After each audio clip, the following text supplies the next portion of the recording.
So glycogen is animal body stuff. Glycogen is stored in animal body. It's known as animal starch because its structure is similar to amylopectin. Because starch is amylopectin and amylopectin is insoluble in water and is rather more highly branched.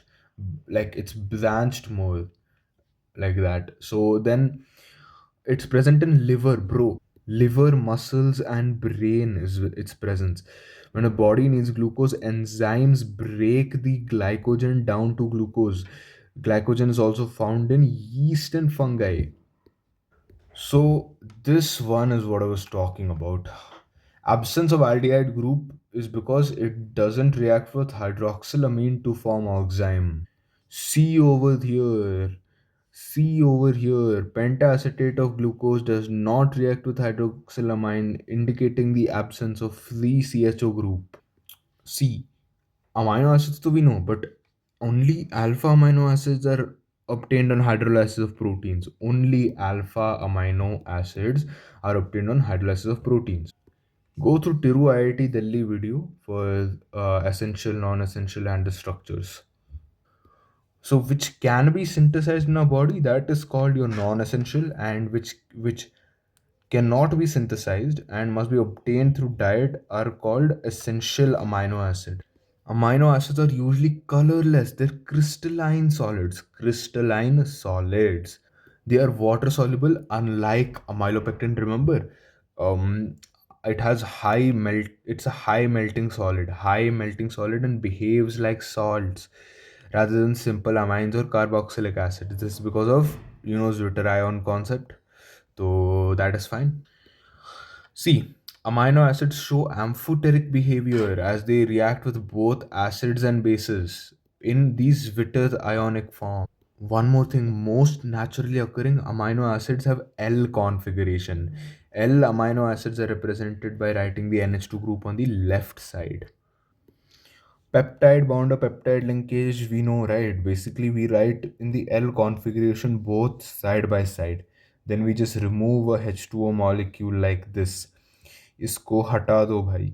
So this will form a glyala. So whatever you want, write it in left configuration and then put removal of H2O. Peptide linkage formation. Insulin contains 51 amino acids and a polypeptide is defined as more than 100 amino acid residues where molecular mass is higher than 1000, 10,000. So what do we learn here? Like we learned water soluble, crystalline solids, and colorless are amino acids. They have high melting point and they behave like salts. High melting point can make sense because it is a Zwitterion type. So these are neutral, but okay, that is all good. But they show amphoteric behavior as they react with both acids and bases. And then most commonly occurring is L configuration. And then you know how to create the dipeptide, and this is all okay. When the fibrous proteins is when polypeptide chains run parallelly and are held together by hydrogen and disulfide bonds, then fiber-like structure is formed. Fiber-like structure is formed, and such proteins are insoluble by on water. So what else is insoluble? Amylopectin. I'll just keep remembering that. But what is soluble is amino acid and amylose. One second. So fibrous proteins are running parallel held together by hydrogen and disulfide bonds. Keratin and myosin are the example. Globular proteins are when they're coiling around to give a spherical shape. They're soluble in water, just like insulin and albumins are example of globular. So globular coil around while what do you say, the fibrous run parallel. So we have primary, secondary, tertiary, and quaternary structure of proteins. Primary structure of proteins. So primary structure is talking about the sequence of amino acids that creates a different protein. Okay, primary structure of proteins causes is talking about the specific sequence of amino acids, and any change causes a different protein to form. Basically, primary structure is the specific sequence. Now, secondary structure is the shape in which a long polypeptide chain can exist. First one is the composition or the sequence of the protein. Second one is amino acid. Secondary structure is the shape of the polypeptide chain, which is two forms, alpha and beta. These kind of structures originate because they want to most efficiently form the hydrogen bonding. Alpha helix is one of the most common ways in which a polypeptide chain forms all the possible hydrogen bonds by twisting into a right-handed screw, with the NH group of each amino acid residue hydrogen bonded to the C double bond O group of an adjacent turn off of a helix. Intermolecular hydrogen bonds, they are held together by an beta pelated structure, same as alpha, but they are stretched out to maximum extension, and pelated folds of drapery are assembled. So tertiary structure talks about the what do you see, the further overall folding, and it talks about the fibrous and globular proteins that we had talked about before, molecular shape kind of. So basically, the main forces are hydrogen bonding, disulfide linkage, van der Waals, and electrostatic forces of attraction. So, disulfide, hydrogen bond, van der Waals, and electrostatic force. So, some of the proteins are composed of two or more polypeptides chains as subunits. The spatial arrangement of the subunits is called quaternary structure. So, to summarize, primary structure talks about the sequence, secondary structure talks about the shape and the way the hydrogen bonds are attained. Tertiary structure talks about the common molecular shape of it, and represents the overall folding of the change, and talks about the forces that stabilize 2-degree and 3-degree structures of proteins. Quaternary structure of proteins, they are composed of two or more polypeptide chains referred to subunits. They are like the special arrangement of those subunits is called the polypeptides chains. I mean quaternary structure. So this is diagrammatically based question they can ask. Primary is nothing, secondary is the coils, tertiary is even more coils, and quaternary is fully coiled. Native proteins are unique three-dimensional structure and biological activity, which show biological activity. Um, so these native structures of proteins are volatile to physical change, such as change in temperature, chemical change, or change in pH. The hydrogen bonds get disturbed. Okay. Due to this, globules unfold and helix get uncoiled, and protein loses its biological activity. So globules unfold, helix get uncoiled because they want to remove hydrogen bonding, right? So it loses biological activity. During denaturation, secondary and tertiary are destroyed, but primary stays intact. Coagulation of egg on boiling is a common example of denaturation, and another one is curdling of milk, which causes the formation of lactic acid by the bacteria present in milk. So we have to remember this order actually. The Zwitter ionic characters like amino acids are more than HI and stuff because of Zwitter ionic formation, and they act as a salt basically. Which here there's a dipole-dipole interaction, but here there's ion dipole interaction. So melting point and solubility of water of amino acids are generally higher than that of corresponding halo acid. Yeah, so water present in the egg, what where does water present in the egg go after boiling the egg? See, boiling the egg causes the coagulation of egg white, correct? Basically, coagulation. So water gets absorbed due to this, the protein that is coagulated. See, primary is destroyed, secondary and tertiary stays intact. The primary becomes water insoluble, correct? So water gets absorbed due to the coagulated protein formation, probably through hydrogen bonding. Okay, basically now enzyme, maltose into glucose due to maltase, that hydrolysis is the enzyme catalyzing this reaction is called maltase. And oxidoreductase enzymes are enzymes that catalyze the oxidation of one substrate with the reduction of another substrate. Enzymes are said to reduce the magnitude of activation energy. Okay. For example, activation energy for acid hydrolysis for sucrose is this much, but when sucrase is getting used, sucrase produces glucose and fructose only. Okay. Glucose and fructose. So the activation energy is much lesser, which is 2.15. So guys, देख रखा है कि basically fat soluble vitamins are ADEK. They're also soluble in oils because oils are generally fats, right? And they're insoluble in water. Water soluble vitamins B and the remaining vitamins that we learn are water soluble. They must be supplied regularly in diet because they're readily excreted and cannot be stored except vitamin B12. B12 itself can be stored and it's hyalocobalamin. Okay, cyanocobalamin, which is a coordination complex of CO, which is studied in coordination compound. A causes cerebophthalmia, hardening of cornea at night, I mean of eye, and night blindness. That everyone knows. Thiamine is called vitamin B1. Beriberi is the cause. I mean the efficiency, which is loss of appetite and retarded growth. Vitamin B2, riboflavin, chiliosis. Okay, fissuring of the corners. Riboflavin is fissuring of the corners of the mouth and lip, digestive disorders and burning sensation of the skin. Pyridoxine B6. Okay, pyridoxine is convulsions. It causes convulsions.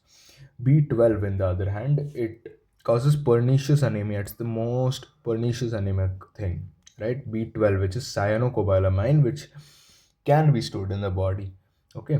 Vitamin C is causing of scurvy, which is bleeding of gums. Vitamin D causes rickets, bone deformities in children, and osteomalacia, which is soft bones and joint pain in adults. So anything related to bones is D. C is also called ascorbic acid. Okay. um and yeah, the sources we all know, these are very basic sources. We can say that b all the b stuff is present in meat, fish, and all. Like the only thing that is slightly distinctive is E and K. See, ADEK are fat soluble, so it contains oils. E contains oils, we can remember, and that causes increased fragility of RBCs and weakness. And then um vegetable oil such as wheat germ oil, sunflower oil, etc., they cause, like they are the sources, and cause increased fragility. And vitamin K is the sources green leafy vegetables, and it's increased blood clotting time. And how there was an episode where they diagnosed somebody for vitamin K deficiency, and they told that the blood doesn't clot, so that's common sense. Summarizing, A causes your xerophthalmia and night blindness. B1 causes beriberi, which is a retarded growth in children, and B1 is called thiamine. B2 is called riboflavin, and that causes chiliosis, digestive disorder, and the stuff. And pyridoxine, which is B6, causes convolutions. And what is next? Vitamin C, right? Ascorbic acid, it causes scurvy and bleeding gums. Okay, which is bleeding gums. um, Vitamin D causes your osteomalacia in adults and rickets in children. And E and K. E causes increased fragility to RBC cells and stuff, and K causes your what do you say? Your increased blood clotting time. So nucleic acids are composed of only your beta D ribose and beta D2 deoxyribose. Okay, both are D, both are beta, and this is in your, basically what they're trying to do is, as you guys can see, deoxyribose is removing the second OH. So basically, we can say that structure of, I'll actually be revising every single structure right now because it's actually very important so that we mark up the structures. So glucose is two OHs down, then one up, one down, and then CH2OH. That is alpha glucose. Then beta glucose is opposite. So first we have um, up, and then we have down, and then up, and then we have down, and then we have CH2OH. Then galactose we have OH up, then one down, then one up, then one up, and then again up. CH2OH. That is your what is it? Beta D galactose and ribose. Okay, now we have ribose, which is also very standard. So we draw our furan ring, one up, two down. Okay, ribose, one up, two down, and then another last one up. So down and then up like this. That's your beta D ribose, and deoxy means second position. Say you have to remove your this thing. It's called 2 deoxy ribose because you're in second position. You're removing your this thing, and sugar moiety is beta D 2 deoxy ribose in DNA molecules. RNA it is beta D ribose. So we have to mug up these structures as well. So here the pattern is adenine has 9 membered ring and guanine has also 9 membered ring because they end with 9. So from here we can say that adenine is having an H2 group and guanine, which is go-amine, right? Go-amine it sounds like. So we make this amine go with here and we add a C double bond O group. So yeah, that's it. Then cytosine we have NH2 up like this and then O double bond O down over here. And then thymine is when both of them are double bond O's, but we have a CH3. Uracil is when both of them are double bond O. Basically, it's an alternating N ring with the C double bond C. And then yeah, so I will be drawing the structures for practice. So nucleoside is attachment of base to one dash position of sugar. Okay, that is nucleoside. Nucleoside sugar carbons are numbered as 1 dash, 2 dash, 3 dash. Aisa. Okay. So you add your base at your 1 dash position, that gives you nucleoside. Nucleoside is linked to phosphoric acid at your 5 dash position. 5 dash position, if it's linked to phosphodiester linkage, that is called the this thing. Okay. Yeah, so sorry. A nucleotide is this, right? Nucleotide is the phosphodiester linkage. So nucleotides are joined together by phosphodiester linkage between a 5 and 3 carbon atoms of the pentose sugar. And make sure you read this properly. It's phosphoric acid, not phosphorus acid. So this position, 3 of this OH get attached to the phosphoric acid group, which forms your dinucleotide. Dinucleotide. So mRNA, rRNA, and tRNA are the three types of RNA: messenger RNA, ribosomal RNA, and transfer RNA. CG has 3 bonds, AT has 2 bonds, and yeah. So biological function of DNA is basically identity or heredity basis genetic information. Self duplication is possible during cell division. Identical DNA strands are transferred to daughter cells. Um, Proteins are synthesized by various RNA molecules. Message for synthesis of particular protein is present in DNA. Hormones, I will be skipping because I know it, but you guys go through it. Addison disease, which is a deficiency of adrenal cortex, such as iodized salt, hypothyroidism. Glucagon leads to increase in glucose level in the blood. Epinephrine, non-epinephrine, steroids, these all are mentioned over here. Glucocorticoids, mineralocorticoids, and that's the treatment of Addison disease. And sex hormone is produced in males, and all that. Progesterone is responsible for preparing the uterus for the fertilized egg, like that. Also, the reason for this is quite important. Basically, they've asked when RNA is hydrolyzed, there's no relationship between the among the quantities of the different bases obtained. What does it suggest about the structure of the RNA? So basically, RNA consists of adenine, guanine, everything except thymine, right? Everything except thymine. So basically, in DNA, G and C form triple bonds, and T and A form double bonds. But in RNA, there is no such bonding. And therefore it suggests that the structure of RNA is singly coiled, okay, single strand, which sometimes folds back on itself. That's the answer, bro. This is such a huge chapter. There's so much bullshit, but yeah, thank you for watching.